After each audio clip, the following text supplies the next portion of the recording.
परसों। परसों को नहीं। परसों पता नहीं, छुट्टी है।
भाई शैलो कॉपी डीप कॉपी देख लिया था हमने। नहीं। ओके। चलो आगे कंसेप्ट देखते हैं, shallow copy and deep copy.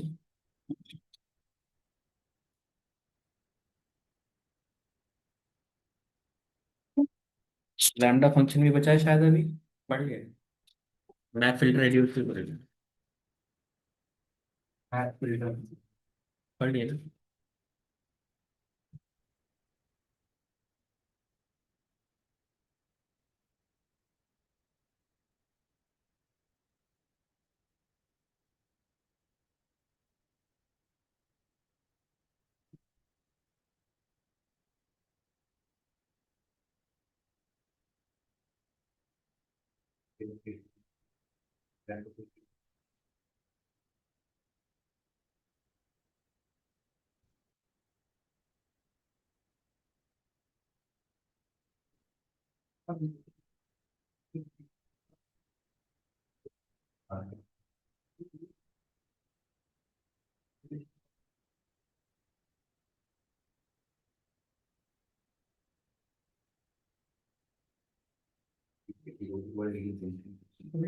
देखो एक नोट था शैलो कॉपी और डीप कॉपी का करना। ठीक है। मतलब सिंपल क्या होता है कि कॉपी ऑब्जेक्ट को कॉपी करना। ओके। कोई भी ऑब्जेक्ट हो सकता है, आपका लिस्ट हो सकता है, आपका टपल हो सकता है, कोई भी ऑब्जेक्ट हो सकता है, उसको कॉपी करना डेटा को। अब डेटा का कॉपी क्यों करते हैं? सिंपल सी बात हो सकती है कि आप बैकअप लेना चाह रहे हो, या फिर कोई ऐसा एप्लीकेशन लेना चाह रहे हो कि जो आपका ओरिजिनल स्टेट ऑफ डेटा है आप उसको भी रखना चाहते हो। ठीक है। आपने देखा होगा कि लिस्ट के केस में आपने जब लिस्ट डॉट एक कॉपी मेथड होता है कि नहीं, तो वहां पे लिखा होता है कि ये कैसी कॉपी करता है। रिटर्न है shallow copy of the list. तो ये मैंने आपको उस टाइम पे छोड़ दिया था कि शैलो कॉपी डिस्कस करेंगे, बट इंटरव्यू में पूछा जाता है कि शैलो कॉपी और डीप कॉपी में क्या डिफरेंस होता है। ठीक है। अब मान लीजिए हमारे पास एक लिस्ट है, कोई भी हो सकता है का स्ट्रक्चर, ये आपका डिक्शनरी भी हो सकता है। ठीक है। हमारे पास एक लिस्ट है और लिस्ट के अंदर हमारे पास डेटा है। ओके। हमने कहा लिस्ट इक्वल्स टू, यहाँ पे हमने कोई वेरिएबल्स है, हमारे पास वैल्यूज हैं। ओके। ठीक है। फर्स्ट ऑफ ऑल, कभी भी कोई ऑब्जेक्ट अगर आप लिस्ट को कॉपी करना चाहते हो तो ये तरीका नहीं है। आप किसी लिस्ट को इक्वल्स टू लिस्ट वन रख देते हो, तो ये तरीका कॉपी करने का नहीं है। अगर आप ध्यान से देखो, चीज हमने डिस्कस की थी, क्या डिस्कस की थी कि अगर लिस्ट वन का हम सेम कंटेंट रख दें। ठीक है। अगर हम लिस्ट टू में सेम कंटेंट रख दे तो क्या है, 10, 20, 50। तो क्या list one is equals to list two है? हम्म। है कि नहीं है? ट्रू। क्या list one is list two है? हम्म। कैसे? क्या list one is list two है?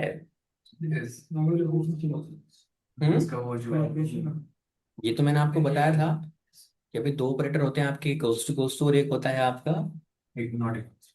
इज ऑपरेटर होता है एक। ठीक है। इन दोनों में क्या डिफरेंस है? भूल गए इतनी जल्दी?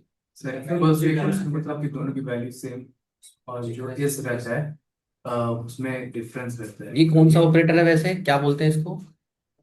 ये कौन सा ऑपरेटर है? कंपैरिजन। कंपैरिजन। और ये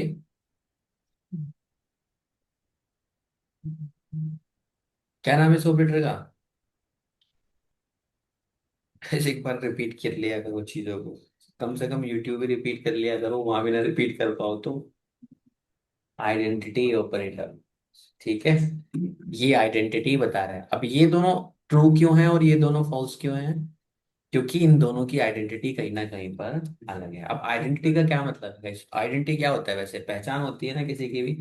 ये ऑब्जेक्ट और ये ऑब्जेक्ट दो अलग ऑब्जेक्ट है, सेम नहीं है। बेशक उनकी वैल्यू सेम है, बट ये दोनों ऑब्जेक्ट क्या है, अलग अलग है। जैसे अगर मैं कहूं कि ए इक्वल्स टू 6 और बी इक्वल्स टू 6, ठीक है।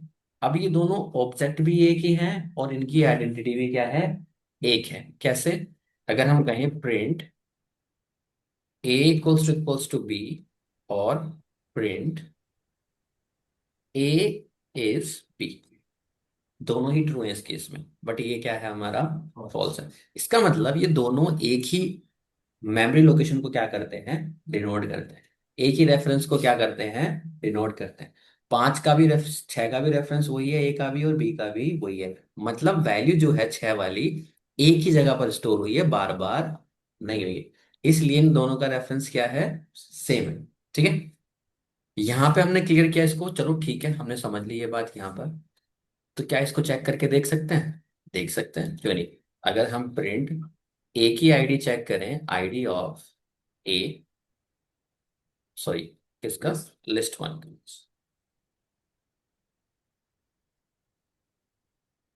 ठीक है,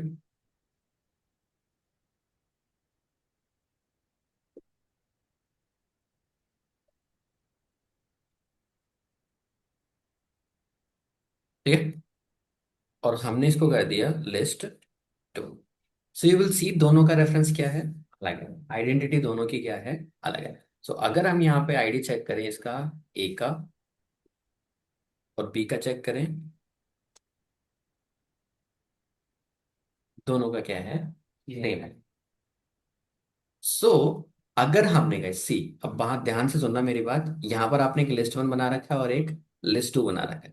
दोनों की वैल्यू क्या है, सेम है। बट इवन दो इनके मेमोरी लोकेशन सेम नहीं है। इसीलिए वहां पर कंसेप्ट है कॉपी करने का, कि शैलो कॉपी करनी है आपको या फिर डीप कॉपी करनी है। कभी भी हम किसी ऑब्जेक्ट को ऐसे कॉपी नहीं कर सकते, list one equals to list two. या फिर मान लिया जाए मैं बोलूं लिस्ट थ्री, एक नया ऑब्जेक्ट आप बनाना चाह रहे हो और आपने क्या कर दिया, उसकी वैल्यू किस में आ जानी चाहिए, लिस्ट वन में आ जानी चाहिए। आपने ऐसे लिख दिया। आप कहोगे कि हाँ भी हो सकता है, क्यों नहीं हो सकता। आपने कहा लिस्ट थ्री, आ गया यहाँ पे, ऑब्जेक्ट तो हो गया कॉपी, लिस्ट वन के अंदर वही वैल्यू है, दोनों सेम है। बट प्रॉब्लम आपने क्या कर दी है, अगर आप ध्यान से देखोगे इस चीज को, तो list one is list three हो गया है। लिस्ट वन ही लिस्ट थ्री है। इसका मतलब क्या है, ये दोनों ऑब्जेक्ट एक ही को वैल्यू को डिनोट कर रहे हैं। आप अगर हम लिस्ट वन चलाएं या लिस्ट थ्री अपडेट चलाएं, तो आप क्या कहोगे, इन दोनों में यही वैल्यू है।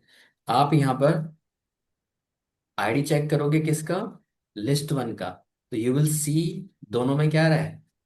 और print ID of list three, दोनों में क्या है। मतलब दोनों का रेफरेंस आपने क्या कर दिया है, सेम कर दिया है। बट अगर मैं लिस्ट वन पर कोई अपेंड मेथड चलाता हूं, देन यू विल फाइंड, मैंने यहाँ पे दिस लिखा है इसके अंदर, you will C list one की वैल्यू क्या होगी, चेंज होगी, दिस आ गया इसके अंदर। अगर हम लिस्ट थ्री को देखें तो क्या होगा, दिस। ओके, समझ में आ गई बात। तो ये दोनों ऑब्जेक्ट सेम ही हो गए हैं। अब एक में चेंज करोगे तो दूसरे में चेंज अपने आप ही होगा। तो ये जो कंसेप्ट है इक्वल्स टू करने का, आपने रेफरेंस को सेम कर दिया है, आपने कभी कॉपी नहीं किया ऑब्जेक्ट को। कॉपी का क्या मतलब है, इसमें कॉपी बनाना चाह रहा हूँ ना उस ऑब्जेक्ट की, पहला ऑब्जेक्ट मेरा कैसा रहना चाहिए, सेम टू सेम ही रहना चाहिए। अब यहाँ पे थोड़ा सा और समझने वाली बात है। मैंने कोई वेरिएबल लिया ए इक्वल्स टू 5, और मैंने एक लिस्ट बनाया, यहाँ पे लिस्ट का नाम रख दिया मैंने, लिस्ट 5 इक्वल्स टू 1, 2, 3, 4, 5 बनाया। अब हम इसकी आईडी चेक करें, किसकी, प्रिंट आईडी ऑफ ए, क्या आ रहा है, ये आ रहा है। अब ये ऑब्जेक्ट कौन सी इंडेक्स पे है? 0 1 2 3 4, या फिर -1 कह सकते हैं। भाई लिस्ट 5 का जो -1 है, ठीक है, तो उसका अगर आईडी प्रिंट करें तो कितना आना चाहिए? समझ में आई बात? इवन दो 5 उसके अंदर है लिस्ट के अंदर, और अगर 5 हमारा ए को भी डिनोट करता है, तो उसने कोई अलग मेमोरी लोकेशन नहीं बनाया है उसका। वो 5 वहीं से डिनोट कर रहा है। अब पूरे प्रोग्राम में जितने भी 4 होंगे या 3 होंगे, अगर वो दूसरा ऑब्जेक्ट नहीं बनाता है उसका, तो नहीं बनाएगा। लिस्ट के केस में क्या है, डिफरेंट है, वो क्या करेगा, उसको अलग ऑब्जेक्ट ट्रीट कर रहा है। बट इसको क्या कर रहा है, वो सेम ऑब्जेक्ट ही ट्रीट कर रहा है। अगर आपने गलती से इसकी वैल्यू बदल दी गई, तो वो क्या करेगा? मान ले जाए आपने यहाँ पे 5 ही रहने दिया और उसके बाद में वैल्यू को चेंज कर दिया, तो ये क्या करेगा, इसको नया ब्लॉक असाइन कर देगा। तो यू विल सी यहाँ पर आईडी चेंज हो जाएगी। उसने पहले वाले की वही रहने दी है जो पहले वाले की। ठीक है, समझ में आई बात, नहीं आई? अब थोड़ा सा और इसको आगे समझते हैं। अब हमने मान लिया कि जाए हमारे पास एक लिस्ट 6 के नाम की एक लिस्ट है। ओके। तो कॉपी करने के लिए हम क्या करते हैं, एक मॉड्यूल होता है इंपोर्ट कॉपी। ठीक है। मेनली कॉपी दो ही तरह की होती है, शैलो कॉपी और डीप कॉपी। तो पहले शैलो कॉपी समझेंगे, उसके बाद समझेंगे डीप कॉपी। अब शैलो कॉपी का मतलब क्या है? मान लीजिए एक लिस्ट बना ही लेते हैं, लिस्ट 6 मैंने बनाया, और यहाँ पे लिखा है इसके अंदर 1 2 3, और हमने एक लिस्ट 7 बनाया, और हमने कहा ये किससे बनाना है, हमें लिस्ट 6 से। तो हम कह रहे हैं कॉपी डॉट Yes. कॉपी। ठीक है। कॉपी मॉड्यूल यूज कर रहे हैं guys, ठीक है। वो लिस्ट से कॉपी करके दे रहा है आपको, बट हम कॉपी मॉड्यूल से ही शैलो कॉपी बना रहे हैं, तो बात एक ही है। अब वहां से बना दीजिए चाहे यहाँ से। बननी क्या है आपकी, शैलो कॉपी बननी है। और शैलो कॉपी के अंदर कह रहा है कि लिस्ट 6 से हमने क्या किया, इसकी शैलो कॉपी बनाई। ठीक है। लिस्ट 6, ठीक है, क्या कर दिया इसको, शैलो कॉपी। ठीक है। देख रहे हो ये क्या कह रहा है, shallow copy operation on arbitrary Python object. अब ये हमने कॉपी बना दिया, और लिस्ट 7 को हम यहाँ पे प्रिंट करके देखेंगे, तो यू विल सी 1 2 3, कॉपी हो गया ऑब्जेक्ट। अब एक काम करते हैं, हम इस ऑब्जेक्ट में चेंज करने की कोशिश करेंगे। ये एक काम करते हैं, इसमें एक ऑब्जेक्ट और ले लेते हैं जो कि एक नेस्टेड रहेगा। यहाँ पे मैंने क्या लिख दिया, 10 और 1। ठीक है। लिस्ट 7 में ये ऑब्जेक्ट क्या हो गया हमारा, कॉपी हो गया। अब हम इसमें थोड़ा सा मॉडिफाई करने की कोशिश करेंगे। हम कह रहे हैं कि लिस्ट 7 डॉट अपेंड, और अपेंड के अंदर, या तो 6 के अंदर या 7 के अंदर, या 6 के अंदर करके देख लेते हैं। 6 के अंदर हमने अपेंड किया, और यहाँ पे अपेंड हमने कर दिया दिस। ओके। लिस्ट 6 की वैल्यू प्रिंट करके देखो, क्या दे रहा है लिस्ट 6 की वैल्यू, और उसके बाद प्रिंट लिस्ट 7। अपेंड नहीं हुआ ना उसके अंदर, बट इसके अंदर अपेंड, इसके अंदर हो गया, बट उस पर चेंजेस नहीं हुआ। तो किस शैलो कॉपी क्या कहता है, कि अगर आपका आउटर स्पेस है, नेस्टेड लिस्ट की बात नहीं हो रही, किसकी बात हो रही है, इनर वाले की बात हो रही है। अगर हम इनर स्पेस में कुछ चेंज करेंगे, मान लीजिए ये इंडेक्स है, चलो करके देख लेते हैं। हमने कहा लिस्ट 6, ये कौन सी इंडेक्स पे आइटम है इसका, 0 1 2 और 3। 3 पे पूरा पूरा लिस्ट रिटर्न हो रहा है, तो इसमें तो अपेंड मैं कर ही सकता हूँ, डॉट अपेंड। और अपेंड के अंदर मैंने क्या कर दिया, नाउ अपेंड कर दिया। ओके, किया।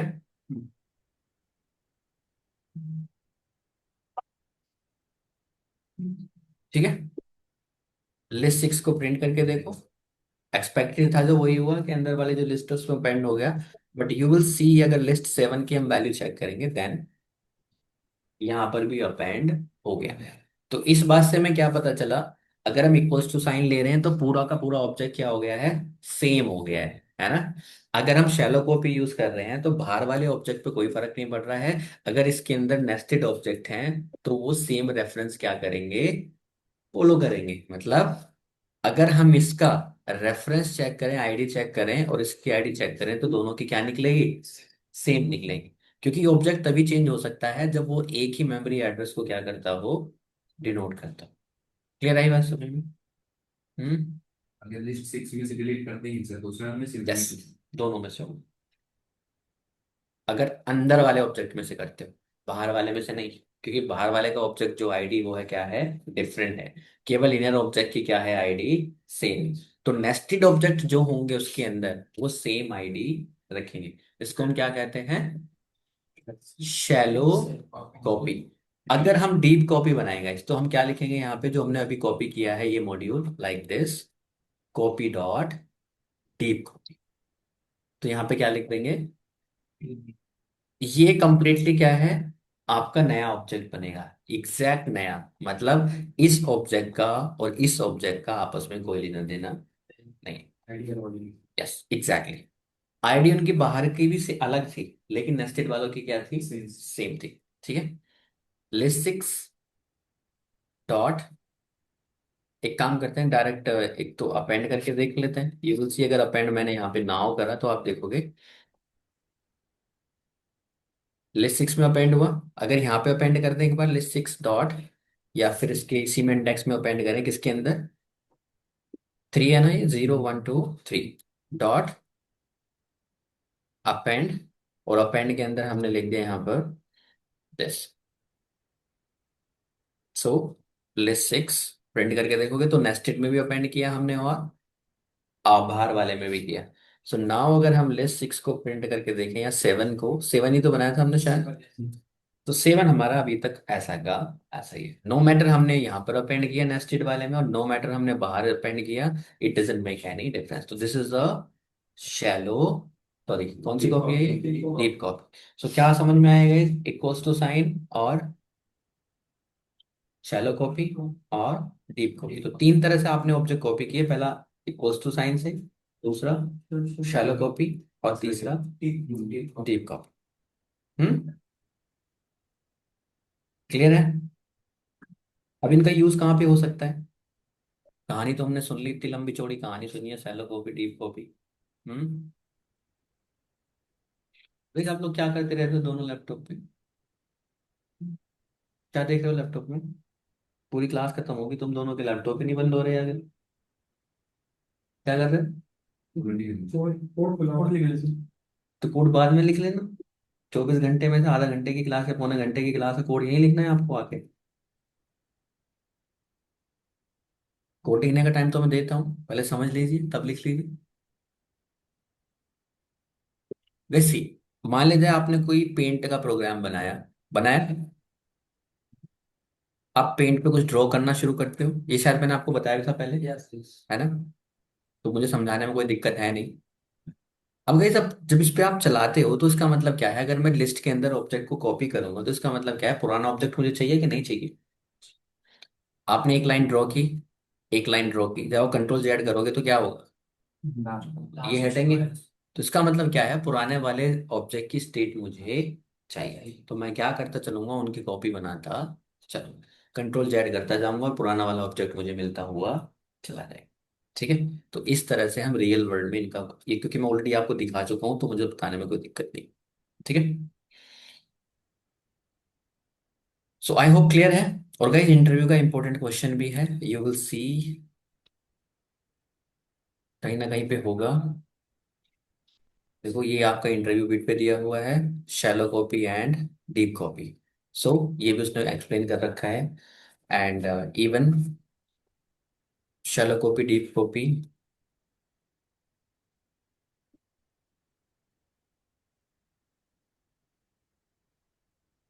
ठीक है।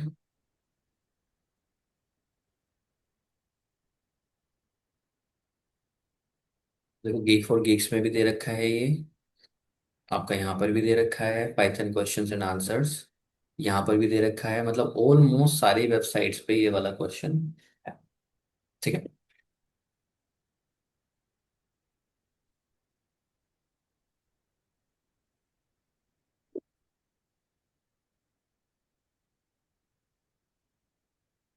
क्लियर है।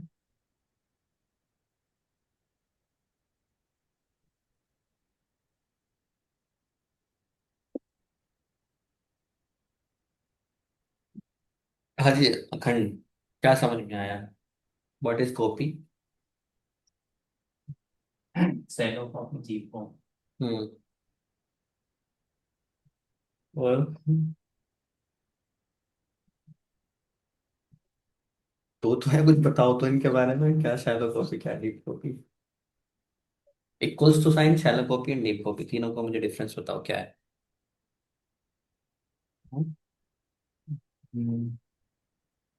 इक्वल कॉपीज में वेरिएबल सेम रहते हैं, तो जैसे उसमें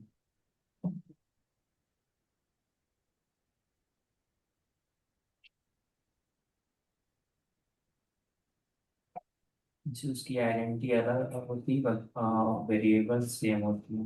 हम्म। शैलो कॉपी में शैलो कॉपी में इसमें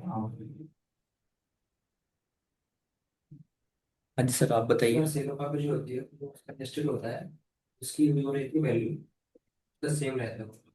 हम्म। और जो डेली कॉपी होती है तो उसकी नेस्टेड मतलब उसमें ऐड नहीं कर सकते हैं फिर बाहर भी दिखे तो क्या बोलेंगे हम, deep copy creates a completely new object. Copy okay. And shallow copy क्या करता है, create a new object but with the same reference for nested objects. Okay. And equals to sign क्या करता है, दोनों के रेफरेंस को ही सेम कर देता है। सो कि बी स्पेसिफिक छोटा सा आंसर दीजिए, समझ में आता है, क्योंकि टेक्निकल पर्सन जो आपको इंटरव्यू ले रहा होता है उसको पता होता है ये चीज़।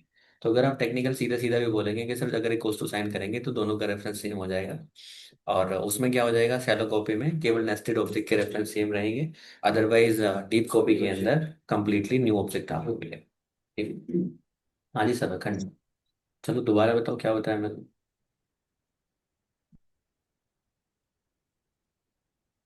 उसमें रेफरेंस सेम रखते हैं। किसमें। इक्वल हम्म। और डीप में नेस्टेड डीप में जो नेस्टेड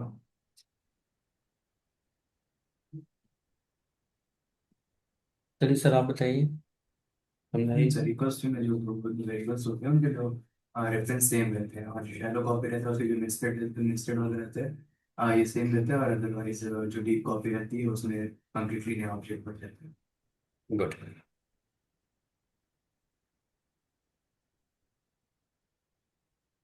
वैसे क्वेश्चन यहाँ पे दिया हुआ है, what is the difference between the x range and range function. So x range अभी होता ही नहीं है, तो आई थिंक ये क्वेश्चन ही इनवैलिड है ना। सो जो लोग 3.13 से स्टार्ट कर रहे हैं तो उनके केस में एक्स रेंज होता ही नहीं है। सो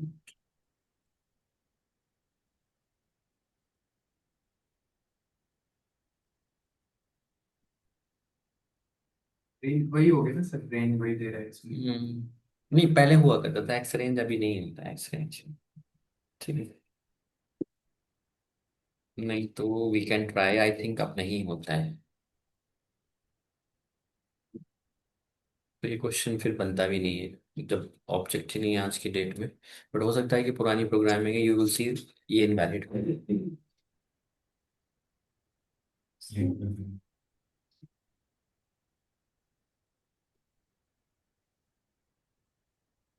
अच्छा, एक मिनट।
एक्स रेंज इसमें है ही नहीं, ठीक है, पहले हुआ करता था, अभी नहीं।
क्योंकि दो चीजें पढ़ लेते हैं अभी और, ठीक है। इटरेबल, इटरेटर, इटरेशन, और एक जनरेटर, ठीक है। आजकल बहुत पूछा जाता है, हालांकि एडवांस टॉपिक है बिल्कुल ही, 6 मंथ्स या 1 ईयर के एक्सपीरियंस से पूछा जाता है, बट आई बिलीव इम्पोर्टेंट है, ठीक है। इटरेबल हमें बताइए क्या होता है, क्या होता है अखंड इटरेबल? सर जिसमें स्ट्रिंग लगा, जिसमें स्ट्रिंग लगा हो वो इटरेबल होते हैं, या जो लिस्ट के अंदर वैल्यू होती है वो इटरेबल होता है। लिस्ट वगैरह से जैसे भी सही होगा। इटरेबल आइटम होता क्या है? हाँ जी सर, आप बताइए पीछे, क्या होता है इटरेबल? हम्म, क्या होता है इटरेबल? कोई भी ऑब्जेक्ट स्ट्रिंग कोई भी ऑब्जेक्ट जो स्ट्रिंग का स्ट्रिंग में पास हो जाए, ओके। जो रिटर्न। हाँ जी, यादव जी, क्या होता है इटरेबल?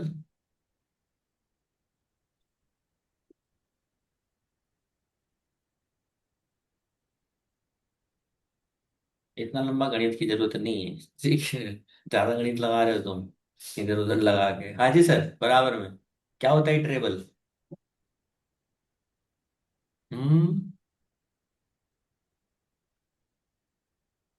हाँ जी मैम, पीछे, व्हाट इज इटरेबल?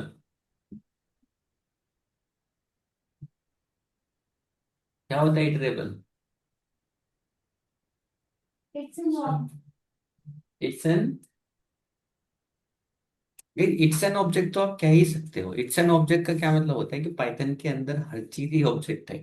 अगर मैं लिस्ट बोलूँ वो भी ऑब्जेक्ट है, कोई वेरिएबल है वो भी ऑब्जेक्ट है, कोई टपल है वो भी ऑब्जेक्ट है, कुछ भी आप देखो, क्योंकि पाइथन जो है ऑब्जेक्ट ओरिएंटेड प्रोग्रामिंग को क्या करता है, सपोर्ट एवरीथिंग ऑब्जेक्ट। अगर आपको कोई चीज ना समझ में आए ना तो लिस्ट होता है क्या है, तो लिस्ट इज एन ऑब्जेक्ट, कुछ भी बोल सकते हो ऑब्जेक्ट, ठीक है। तो इसमें कोई दिक्कत वाली बात नहीं है। चलो ये बात कहानी आपकी सही हुई कि नहीं, दैट इज ओके गुड। मैं बोल रहा हूँ कि अगर आप कहीं पर स्टक हो जाते हैं तो ये चलता है ऑब्जेक्ट, हाँ। Basically, it's an object which is capable of returning the like member. Member, okay. हाँ जी सर, थोड़ा सा चेंज करना चाहेंगे व्हाट इज इट टेबल के अंदर? वही सब बता रहा था, वेरिएबल जितने भी होते हैं वो स्ट्रिंग बताएंगे। वेरिएबल जितने भी होते हैं टेबल आइटम होता है, खत्म ही कर देता हूँ, हाँ कहानी खत्म ही कर दो।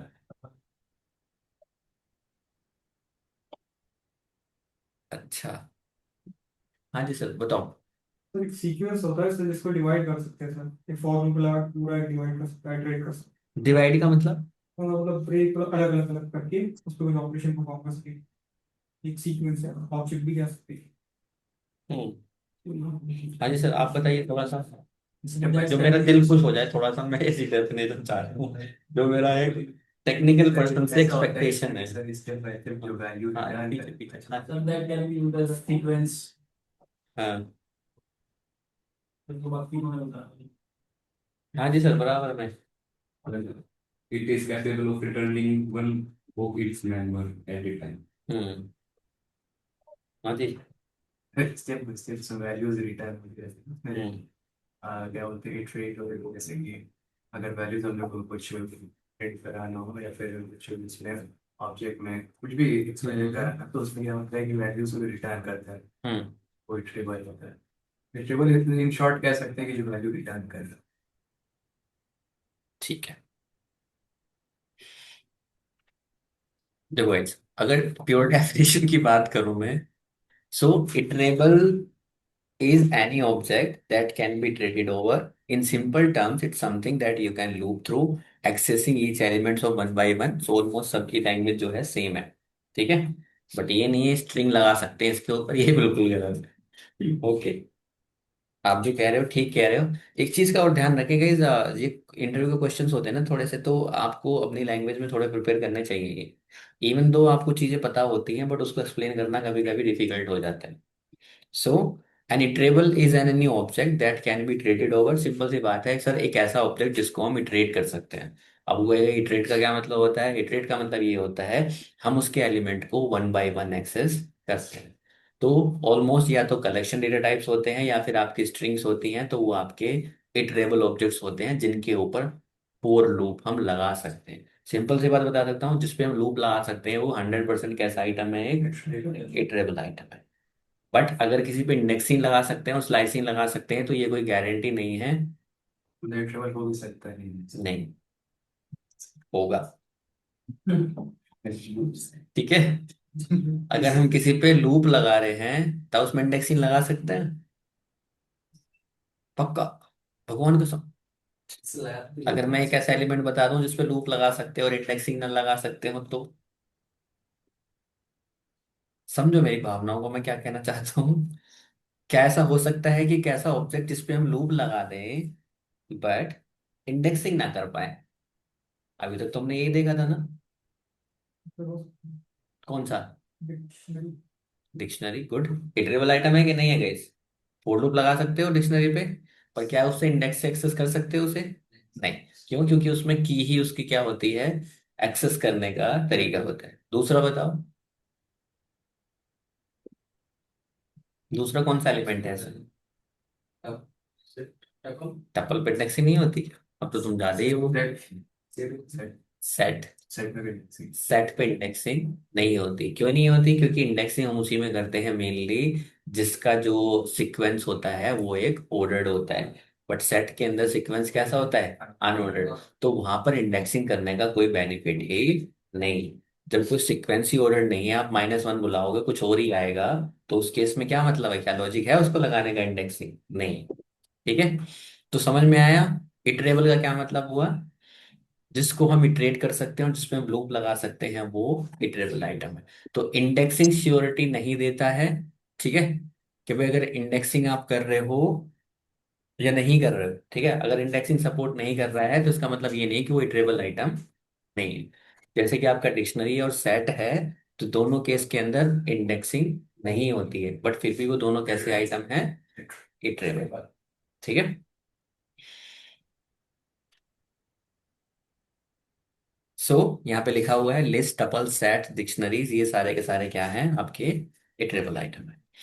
अब देखिए इटरेटर, अब चलो इटरेबल तो समझ में आ गया हम। इटरेशन क्या होता है, या इटरेशन बोल देते हैं हम इसको, एक बार लूप चलता है उसको। ठीक है। अगर 10 बार आपने लूप चलाया तो 10 आइटरेशन हो गए, ठीक है। अब इटरेटर क्या होता है guys? इटरेटर होता है सिंपल एक ऐसा ऑब्जेक्ट जो वैल्यू को ला सकता है one by one. Sometimes we have a lot of data, मतलब बहुत सारी बड़ी लिस्ट है मेरे पास। अब प्रॉब्लम क्या है कि अगर हम फोर लूप लगा दें वहां पे, वो सारे के सारे आइटम्स को एक साथ लाके पटक देगा आपको। फोर लूप का काम क्या है? वैल्यू को रिटर्न करना। सारी वैल्यू जाएगा, एंड तक चलने का काम है उसको। अगर आपने ब्रेक कर दिया तो भी फिर अगर आपको नई वैल्यू चाहिए तो दोबारा चलाना पड़ेगा कि नहीं चलाना पड़ेगा लूप? बट हम चाहते हैं कि हमें उस डेटा की सारी नीड एक साथ नहीं है। हम बनाएंगे क्या? एक इटरेटर। क्या बनाएंगे? इटरेटर।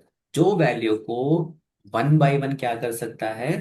इटरेट कर सकता है, और उसको पुरानी वाली स्टेट याद होगी। पुराने वाली स्टेट का मतलब क्या है मेरा?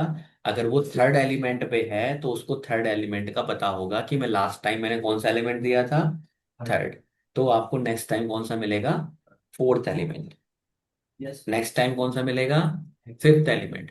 बट आपको एक एलिमेंट एक ही मिलेगा एट ए टाइम, सारे एलिमेंट एक साथ नहीं मिलेंगे। तो ये यूजफुल हो जाता है sometimes we want the data, but सारा हमें एक डेटा साथ एक साथ नहीं चाहिए। हमें चंक्स में चाहिए, टुकड़ों में चाहिए। ठीक है, लिस्ट से आइटम तो चाहिए मुझे, बट फोर लूप लगा के एक साथ नहीं चाहिए। कैसे चाहिए? टुकड़ों में चाहिए। मैं कह सकता हूँ शुरू के 2 चाहिए, या शुरू के 5 से लेके 10 चाहिए, 11 से लेके 12 चाहिए। ठीक है। सो an iterator is an object that represents a stream of data. It implements 2 methods, guys। इनको बोलते हैं हम डंडर मेथड्स। जिनके आगे डबल अंडरस्कोर लगे हुए हैं इनको क्या कहते हैं हम? Dunder methods.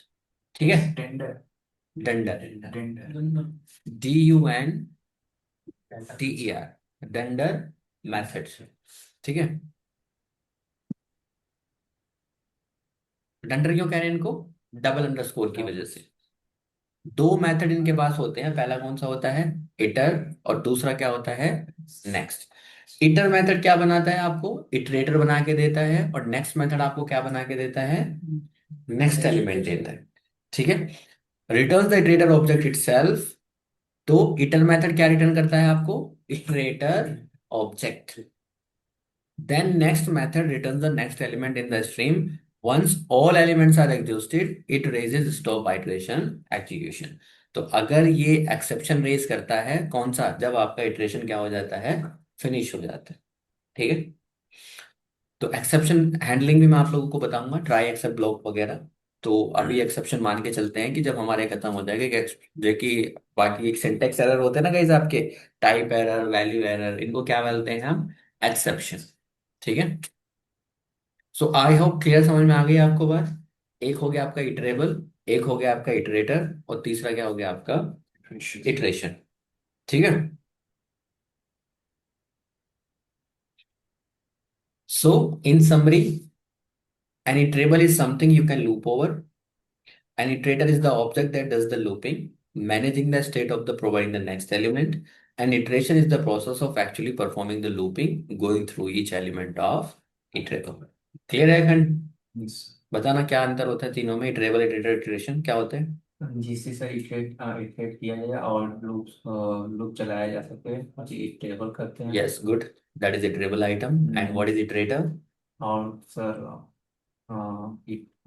इटरेटर जो 1 बाई 1, जो जिसे जो 1 बाई या जिस जितना मुझे चाहिए, जैसे 1 से 10 या टुकड़ों में चाहिए, वो वैल्यू या रिटर्न वो उसको इटरेटर करते हैं। और इटरेटर्स लास्ट वाला है कि ये जैसे सारी जैसे ग्रुप चलाते हैं, सारे रिटर्न वैल्यूज एक साथ आ जाते हैं ना, ये iteration। ठीक है। सो गाइस मान लिया जाए मेरे पास एक लिस्ट है। मैंने एक लिस्ट 1 के नाम से लिस्ट बनाई, और इसके अंदर मान लिया जाए मैं 100 नंबर ले लेता हूँ, तो 4i इन रेंज, और 1 से लेके 101। ठीक है। और यहाँ पे कर देते हैं हम आई। तो मैंने लिस्ट कंप्रीहेंशन आपको बताया था। डायरेक्टली मैं अगर लिस्ट 1 की वैल्यू के अंदर क्या चला सकता हूँ? लूप चला सकता हूँ। समझ गए? तो ये आपके पास लिस्ट आ गई जिसके अंदर कितने नंबर हैं? 100। ज्यादा हो गए यार, लिस्ट तो ज्यादा पड़ी हुई। सो 11 कर लेता है। ठीक है। तो मेरे पास कितने नंबर है यहाँ पर? 11 नंबर। मैंने एक लूप चलाया इसके अंदर, मैंने लिस्ट के अंदर इनको रख दिया। हम्म। सर 11 10 ही हुए हैं। चलो ठीक है। अब क्या करना है गाइस? हमें एक ऐसा ऑब्जेक्ट बनाना है। मुझे अगर मैं फोर लूप लगाता हूँ 4i इन रेंज, प्रॉब्लम क्या है? या तो मुझे वो ब्रेक करना पड़ेगा, या फिर वो सारे आइटम मुझे पटका देगा। मुझे क्या चाहिए? 1 एलिमेंट एक पे चाहिए। एक टाइम पे कितने एलिमेंट चाहिए? एक ही चाहिए। या फिर बीच वाले एलिमेंट जो आएंगे वो ग्रुप में भी आ सकते हैं, उसका भी सॉल्यूशन निकालेंगे। सो आई एम सेइंग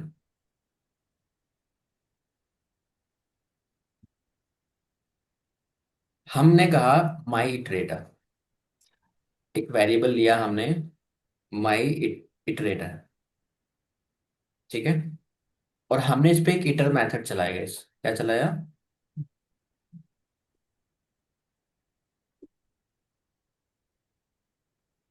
ठीक है। हमने क्या चलाया इस पे, एक इटर मेथड चलाया, किसके ऊपर, लिस्ट वन के ऊपर, ठीक है।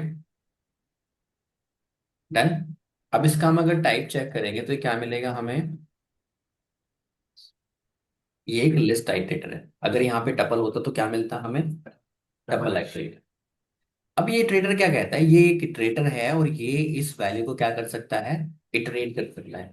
अगर हम पे इस पे नेक्स्ट मेथड चलाएं, किसके ऊपर, इस इटरेटर के ऊपर, तो क्या देगा हमें, वन। वापस से हम इस पे नेक्स्ट मेथड चलाएं तो क्या देगा, टू। टू, ठीक है। वापस से नेक्स्ट मेथड चलाएं तो क्या मिलेगा, थ्री। अब मान लीजिए कोई डेटा हम चंक में प्रोसेस करना चाहते हैं, तो हम यहाँ पर फोर लूप भी चला सकते हैं। मुझे आगे के 5 एलिमेंट चाहिए, या फिर आगे के बस 3 एलिमेंट चाहिए, या आगे के 100 चाहिए, तो क्या कर सकते हैं हम, एक फोर लूप लगा के क्या कर सकते हैं, डेटा को इटरेट कर सकते हैं। हमें वो स्टेट याद रखने की जरूरत नहीं है कि लास्ट टाइम डेटा कहाँ से एक्सेस हुआ था। तो अगर मैं यहाँ पे लगा दूं 4i इन रेंज, तो मैं इसको लूप को बस चला रहा हूं। मैं यहाँ पे अंडरस्कोर दिया 4i इन रेंज, और रेंज के अंदर मैंने यहाँ पे क्या दे दिया, 3, 3 बार चलाना है, ठीक है। और मैंने यहाँ पे क्या कर दिया, प्रिंट नेक्स्ट, और नेक्स्ट के बाद माई इटरेट, तो क्या मिलेगा, 4 5 6। समझ गए। अब ये इटरेटर क्या है, उसको अभी नेक्स्ट स्टेज अपनी याद है कि लास्ट टाइम वो कहाँ पे था, किस आइटम पे था। अगर यहाँ पे हम नेक्स्ट मेथड दोबारा से चलाएं तो क्या मिलेगा हमें, 7। तो कैसे क्लियर हुआ इटरेटर क्या हुआ, ठीक है। इसी से मिलता जुलता है आपका जनरेटर, क्या है, जनरेटर। अब जनरेटर क्या होता है, हम अपना एक यूजर डिफाइंड फंक्शन बना सकते हैं जो एक जनरेटर बन सकता है। अब मैं अगर मैं कहूँ आपसे कि एक काम कर दीजिए, एक ऐसा इटरेटर बना दीजिए जो इनफाइनाइट नंबर जनरेट कर सकता हूँ, तो आप क्या करोगे, भाई ठीक है बना देता हूँ। आप क्या करोगे, बाई ट्रू, और आपको क्या करना है, प्रिंट आई, और यहां से आप क्या करोगे, आई से शुरू करोगे इसको, और बार बार वैल्यू को क्या कर दोगे, आई प्लस 1। कई चीज तो करोगे आप, हम्म। बट इसमें प्रॉब्लम क्या है, इनफाइनाइट तक चलता रहेगा। इनफाइनाइट चलता रहेगा और आपका मेमोरी क्रैश करके ही बंद कर देगा प्रोग्राम। करेगा कि नहीं करेगा ये चीज। अब इसीलिए हमें क्या चाहिए, जनरेटर चाहिए जो क्या कर सकता हो, रन टाइम पे ऑन द फ्लाई हमें वैल्यू रन करके दे सकता हो। तो हम एक ऐसा फंक्शन बनाएंगे जो कि वैल्यू को रिटर्न ना करके यील्ड करता हो। यील्ड का क्या मतलब है, one value at a time, उसी को हम क्या कह रहे हैं, जनरेटर। तो एक बार इसकी डेफिनेशन देख लेते हैं, पहले डेफिनेशन क्या है, उसके बाद कैसे बनाते हैं वो देख लेते हैं। And guys to be honest with you, important question है, ओके, इंपॉर्टेंट है। यहाँ से आगे मैंने कल ही बोला था, जितनी भी चीजें मैं आपको पढ़ाने वाला हूँ, each and every class is important interview के पर्सपेक्टिव से। यहाँ से आगे हो सकता है आपको इंटरव्यू में ये नहीं मिलेगा कि जनरेटर बना के दिखाइए, वो आपसे पूछेगा जनरेटर क्या होता है, वो आपसे पूछेगा इटरेटर क्या होता है, क्यों बनाते हैं इटरेटर, क्या लॉजिक है जनरेटर बनाने का। तो इस तरह के क्वेश्चन आपसे वो पूछेगा, ठीक है।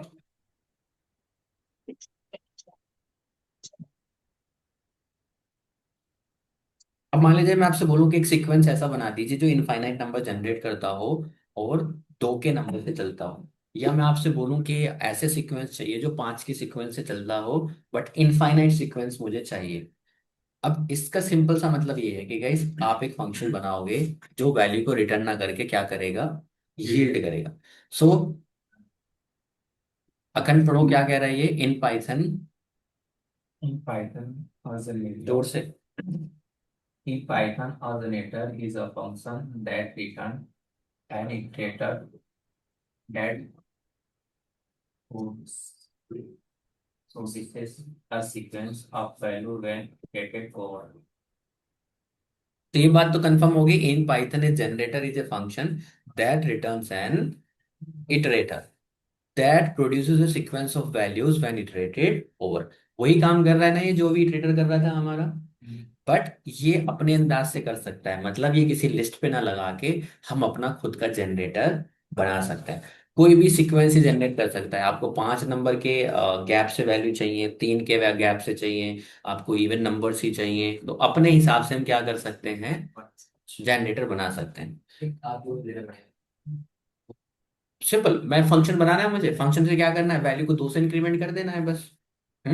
सो generators are useful when we want to produce a large sequence of values but we do not want to store all them in a memory। जो प्रॉब्लम हमारा कौन कर रहा था, while लूप कर रहा था। तो while लूप क्या कर रहा है, आपको सारी वैल्यू को रिटर्न करके दे रहे हैं। सो while list and tuples store all their elements in the memory, generators generate values on the fly as you iterate over them, which can be more memory efficient for large data sets for infinite sequence। Generators are defined using a special kind of function called a generator function. Instead of using the return keyword to provide a result, generator function use the yield keyword। आप value अब तक क्या करते थे, function से return करते थे, आप क्या करोगे, उसको यील्ड करोगे। रिटर्न की जगह पर क्या लिखोगे, यील्ड। ठीक है। तो अगर हम एक नॉर्मल फंक्शन की बात करें, गाइस अगर हम कोई कहें कि भाई सीक्वेंस हमें बनाना है या फिर वैल्यू हमें रिटर्न करनी है, तो हमें क्या करना पड़ता है, वैल्यू को रिटर्न करते हैं, और रिटर्न करने के बाद हम क्या कर रहे हैं, उसको अपेंड कर रहे हैं। ठीक है। कोई लिस्ट बना रहे हैं, उसमें अपेंड कर रहे हैं स्क्वायर करके, तो ये सब चीजें हम करते आए थे। बट मैं कह रहा हूँ कि मुझे नंबर तो चाहिए, बट वैल्यू क्या नहीं चाहिए, एक साथ all of a sudden memory में नहीं चाहिए। एक टाइम पे एक ही वैल्यू क्या होनी चाहिए, रिटर्न होनी चाहिए। ठीक है। तो चलो यहां से समझते हैं इसको। हमें इस लिस्ट का क्या चाहिए, स्क्वायर चाहिए। ओके। अभी ये चीज की थी गाइस हमने 2 मिनट पहले। बस इसमें अंतर क्या है, हम इसको डेफ फंक्शन बना के क्या कर रहे हैं, इसको मैं बंद कर देता हूँ। देखो, हमारे पास एक लिस्ट है। लिस्ट के अंदर हमने एक फंक्शन बनाया, उसका नाम क्या रख दिया हमने, स्क्वायर लिस्ट। ये एक आर्गुमेंट ले रहा है, कौन सा, इस लिस्ट को। और हमने क्या किया है, for I list yield I into I. Hmm कोई दिक्कत नहीं है, यहाँ पे बाहर ही इसको ग्लोबल में रख दिया है मैंने, क्योंकि इसके अंदर ये आर्गुमेंट एक्सेप्ट कर रहा है ना। ठीक है। अगर हम देखें इसका प्रिंट टाइप माई सिक्वेशन, तो ये क्या कह रहा है, ये एक जनरेट जनरेटर है। ठीक है, this is not a function. अगर वैल्यू को रिटर्न करते तो ये क्या बोलता है हमसे, ये एक फंक्शन है। अब ये क्या कह रहा है, हमें एक जनरेटर है। अब इस पर भी हम नेक्स्ट मेथड चला सकते हैं, जस्ट लाइक इटरेटर पे जैसे आपने चलाया, क्या नाम था उसका, स्क्वायर। तो यू विल सी, आपने क्या कहा, एक जनरेटर है जो इस लिस्ट पे चल सकता है, और इसके अंदर वो क्या करेगा, क्योंकि आपने लूप में से गेस लगाया कि जो इसका लिस्ट का आर्गुमेंट लेगा, और उस पे वो क्या दे देगा आपको, नेक्स्ट वैल्यू का रिटर्न वैल्यू। सो नेक्स्ट, आप वापस से इसको चलाओगे तो आपको क्या मिलेगा, नेक्स्ट वैल्यू का स्क्वायर। ठीक है। बट इससे भी बेटर यूज मैं आपको बताता हूं, जो भी प्रॉब्लम हमने देखी थी, कौन सी वाली, ये वाली, कि हमें इनफाइनाइट नंबर चाहिए थे, बट हम उनको मेमोरी में स्टोर नहीं करना चाहते थे। हम क्या चाहते थे, वैल्यू जो है 1 बाई 1 एक ही सीक्वेंस में क्या होनी चाहिए, रिटर्न होनी चाहिए। हम सारी की सारी चीजों को किसी लिस्ट में या फिर टपल में स्टोर करके नहीं रहेंगे। क्यों गाइस, अगर आप लिस्ट में इनफाइनाइट नंबर स्टोर करके रखोगे तो प्रॉब्लम क्या है, मेमोरी कंजप्शन हाई है कि नहीं है। तो उसी चीज को अवॉइड करने के लिए हम क्या कह रहे हैं, जनरेटर। जनरेटर के नाम से पता चल रहा है आपको, जनरेटर क्या होता है, जनरेट घर में जनरेटर होता है, क्या करता है, जब चला लो, जब मन करे तब चला लो, है ना। तो इसीलिए नाम इसका क्या रखा है, जनरेटर। ठीक है। तो चलो मेन मुद्दे पे आते हैं कि भाई मैं यहाँ पे क्या दिखाना चाहता था आपको। हियर हमने कहा कि मुझे ऑल इवन का सीक्वेंस चाहिए, सारे इवन नंबर्स का क्या चाहिए, सीक्वेंस चाहिए। तो आपने एक लूप लगाया इसके अंदर, वाइल लूप, जो कि इनफाइनाइट टाइम क्या कर दिया आपने, ट्रू कर दिया है। और आपने यहाँ पे क्या कर दिया है, यील्ड, और वैल्यू को क्या कर दिया है, 2 से इंक्रीमेंट। अब आपको गाइस 3 से चाहिए, 4 से चाहिए, तो सिंपल सी बात है, आप कर सकते हो। तो हमने क्या कर लिया, इसको यील्ड कर लिया, और यील्ड करने के बाद क्या कर लिया, इसको कॉल करके देखा तो ये क्या कह रहा है, ये एक जनरेटर है, फंक्शन नहीं है। अगर यहाँ पे आपने रिटर्न कर दिया ना तो ये क्या रिटर्न करेगा आपको, ये एक फंक्शन है। बट हमने क्या किया है, यील्ड, तो ये क्या है, एक जनरेटर है। अब सेम गाइज यही है, अब इसको आप जितना चलाना हो उतना चलाते रहिए, यहाँ पर मेमोरी वाली प्रॉब्लम नहीं होने वाली, और ये एक साथ चलने वाला नहीं। आपको फोर लूप चलाना हो, फोर लूप लगा लो, आप कहो कि मुझे तो कोई 1 लाख नंबर एक साथ जनरेट करना है, क्या मैं नेक्स्ट लिखूंगा 1 लाख बार? नहीं। आप फोर लूप लगा लीजिए 1 लाख बार, क्या चला दीजिए उस पे, नेक्स्ट चला दीजिए, किस पे, जनरेटर। समझ में आई बात? तो ये भी गाइज आपको 100% क्वेश्चन मिलेंगे। इटरेटर क्या होता है, इटरेशन क्या होता है, इटरेबल क्या होता है, और जनरेटर क्या होता है। ठीक है, आई थिंक ये वहां पर भी है।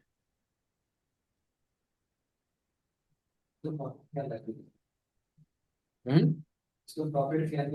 प्रॉफिट ये हुआ कि अगर आप एक बहुत बड़ा डेटा चंक में प्रोसेस कर रहे हो, बहुत बड़ा डेटा प्रोसेस कर रहे हो, यू डू नॉट वांट, अगर वैल्यू इंसर्ट करनी है आपको, मान लीजिए माई SQL डेटाबेस में वैल्यू लेके जा रहे हो, you do not know how many values are going to insert, उसका सीक्वेंस कितना लंबा रहने वाला है, तो उस केस में हम जनरेटर चला सकते हैं, जितनी वैल्यू आएंगी उतनी ही जनरेट करेंगे, क्योंकि फोर लूप तो फिक्स कर देगा ना इतनी चलेंगी और एक साथ ही चलेंगी। अगर हम वैल्यू की जगह पर नेक्स्ट मेथड चला के भेज देंगे तो क्या होगा, वही वैल्यू जाएगी कि नहीं जाएगी? ठीक है।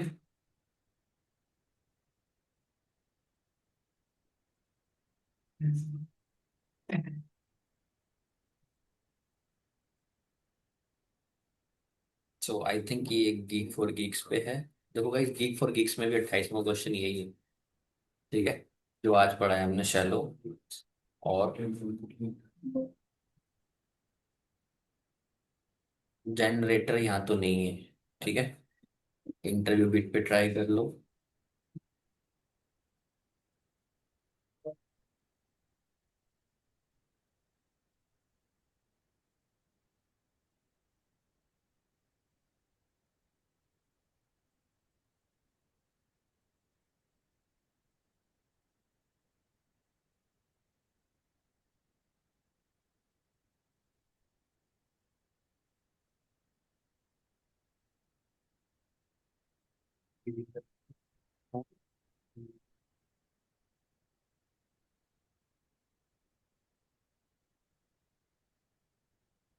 ठीक है, तो ये रहा आपका व्हाट आर जनरेटर्स।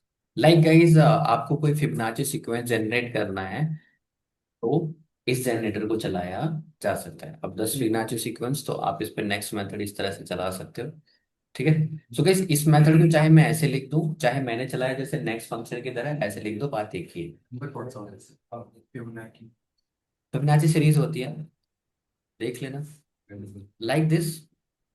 आप दो नंबर्स को जोड़ना चाहते हो, ये मैंने आपको बताया था, ये थोड़ा सा क्लियर आपको तभी होगा जब मैं आपको ऑब्जेक्ट ओरिएंटेड प्रोग्रामिंग बताऊंगा। आप दो नंबर जोड़ते हो तो 5 + 6 ऐसे लिखते हो, तो एग्जैक्टली में ये डंडर मेथड ही रिस्पॉन्सिबल है इसके लिए, कौन सा, ऐड। ठीक है, तो अगर आप यहाँ पे कहोगे 5 डॉट अंडरस्कोर अंडरस्कोर ऐड और __7, सो यू विल गेट दिस। ये बात और ये बात एक ही। सो दैट्स वाई उसने यहाँ पे नेक्स्ट मेथड किस तरह से चलाया है, और तरीके से चलाया है, बात वही है। ठीक है,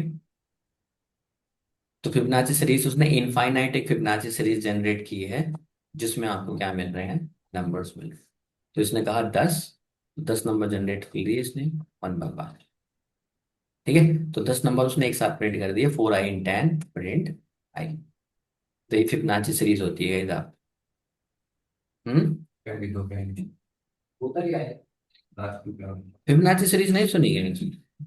हम्म। last two bit can be मतलब 0 में 1 जोड़ा कितना आया, 1, 1 में 1 जोड़ा कितना आया, 2, और 1 में 2 जोड़ा कितना आया, 3, 3 में 2 जोड़ा कितना आया, 5, और 5 में 3 जोड़ा 8, और अगला कोई नंबर क्या आएगा, 30। तो ये फिबोनाची सीरीज होती है। मतलब आपने देखे हैं, सूरजमुखी के फूल होते हैं, तो वो फिबोनाची सीरीज में होता है। तो ये ब्यूटीफुलनेस के लिए जाना जाता है फिबोनाची सीरीज। तो ज्यादा सुंदर फूल बना दिया मैंने, कोई बात नहीं, चलो ठीक है। ठीक है, चलो। क्वेश्चन ये करते रहिएगा, इस जो क्वेश्चन आपको समझ में आ रहे हैं यहाँ पर, ऑलमोस्ट इसमें से, और ये 100 के आसपास क्वेश्चन है शायद, 100 में से 50 क्वेश्चन आपको आते होंगे। थ्योरेटिकली तैयार करते रहिए, इसके लिए कोई प्रिपेयर नहीं कराएगा। ओके।